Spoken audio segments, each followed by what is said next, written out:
Le Real Madrid est éliminé, les amis, de la Coupe du Roi. On en parle un peu plus, les amis, dans le débrief. Salut à toutes et à tous, les amis. J'espère que vous allez très bien. Bah voilà, le Real est éliminé de la Coupe du Roi 1-0 face à l'Athletic Bilbao. But de Alex Berenguer à la 89e minute. Élimination méritée du Real Madrid, bien sûr. Le Real a absolument rien montré, les amis, aujourd'hui. Voilà, je vais essayer d'aborder trois sujets importants, trois points importants, pardon, dans ce débrief. Premièrement, la compo, les décisions d'Ancelotti qui ont été absolument incompréhensibles. Le deuxième point, pardon, c'est le contenu du match, la prestation du Real qui a été absolument catastrophique. Et le troisième, les amis, c'est la Coupe du Roi. La Coupe du Roi qui est en train d'être franchement un cauchemar pour le Real Madrid ces dernières années. Voilà, les amis, on va attaquer directement avec la compo, les amis. Compo, donc Courtois au goal, à la place de Lunin. Franchement, ça va. Je pouvais comprendre la densité du match, San Mamés et tout, match extérieur, match difficile, quart de finale. Ça, à la limite, je peux comprendre que Courtois soit choisi à la place de Lunin. La défense, à la bas, à la place de Marcelo et Mendy, qui sont tous les deux indisponibles, ça me va aussi. La charnière centrale, Militao et Nacho, ça c'était logique. À droite, Vasquez à la place de Carvajal, ça allait. Pour moi, c'était pas si grave que ça. Maintenant, Kroos et Modric, aussi ça va aussi.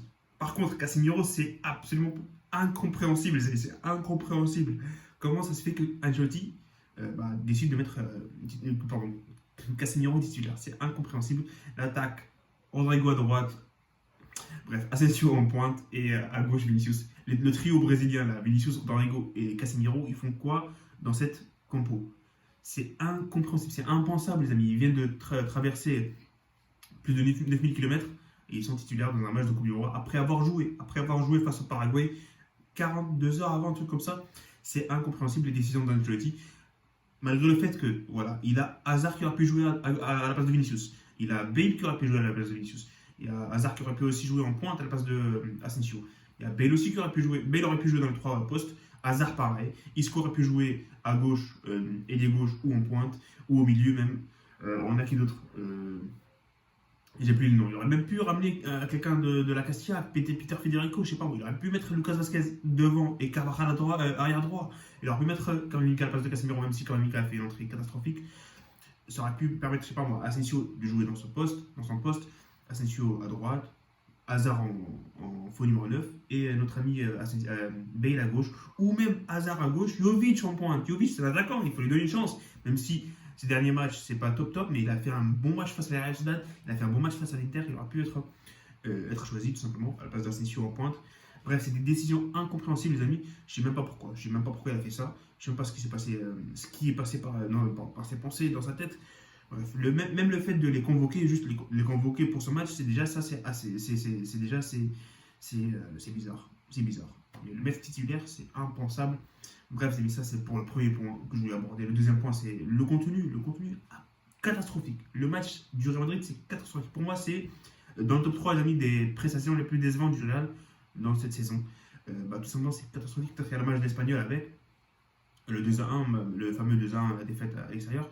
Mais ce match, les amis, la première mi-temps, c'est catastrophique. La première mi-temps, c'est catastrophique. Un tir cadré pour le Real. Un tir cadré. Le tir de Rodrigo qui est facilement capté par le gardien. À part ça, s'il n'y a rien, c'est le néant. C'est le néant. On s'est fait manger, tout simplement. Manger, il faut le dire.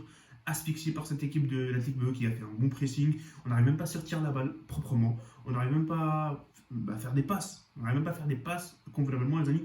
Beaucoup de perte de balle, beaucoup d'imprécision. J'ai jamais vu Kroos dans cet état-là. Modric qui a perdu énormément de ballons. Casemiro qui était juste perdu. Rodrigo fantomatique. Vinicius inefficace dans ses dribbles, dans ses passes. Il a raté tout ce qu'il a entrepris aujourd'hui, Vinicius. Asensio, on l'a pas encore vu, il n'était pas encore entré dans le match. Les deux seuls points positifs, c'était Nacho et notre ami Lucas Vasquez en défense. À part ça, j'ai pas aimé du tout.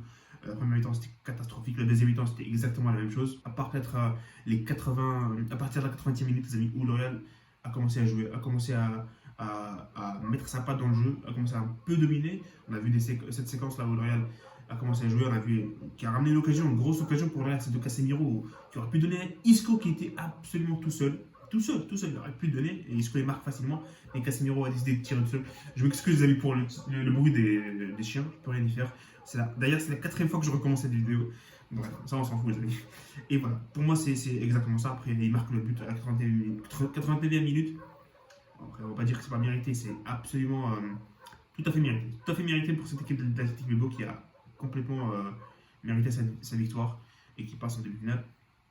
Pour la Coupe du Roi, donc match catastrophique du Real, match raté. Et le Real donc, est éliminé de la Coupe du Roi, les amis. Et éliminé de la Coupe du Roi. Et c'est notre troisième point, les amis. Le Real qui rate complètement encore cette aventure en Coupe du Roi. Quart de finale cette fois-ci. L'année dernière, je crois que c'était face à la Real Sociedad en 8ème, un truc comme ça. Non, c'était Alcoyano. D'avant, c'était la Real Sociedad. Bref, le truc que je voulais dire, voilà, c'est que cette édition de la Coupe du Roi, c'était la meilleure chance pour le Real Madrid de gagner ce trophée. Parce que voilà, il reste 4 équipes. Donc pour les demi-finales, Valence qui n'est pas le Valence qu'on connaît, même si cette année ça va. Le Rayo Vallecano qui est une équipe potable. Betis qui a battu la Real Sociedad donc 4-0 qui passe en demi. Et l'Athletic Bilbao qui aurait pu être le Real. Franchement c'est dommage. C'est dommage parce que pour moi le chemin a été ouvert pour le Real. Voilà, on est sorti des rails comme on dit. Élimination méritée. Le Real qui passe à côté depuis 2014 mais n'a plus gagné une coupe. C'est grave, c'est grave. Quand même c'est un trophée assez important pour moi. Je pense que c'est un trophée qui mérite un peu de respect, tout simplement. Donc, élimination, les amis. Le Real éliminé mérite son élimination, il mérite sa défaite. Donc, 1-0 face à l'Athletic Bilbao. Mais c'est pas si grave que ça, je sais pas moi. Mais voilà, il faut se concentrer sur les matchs à venir, la Champions League surtout, et les matchs en championnat, les amis. Il n'y a plus que ça, donc voilà.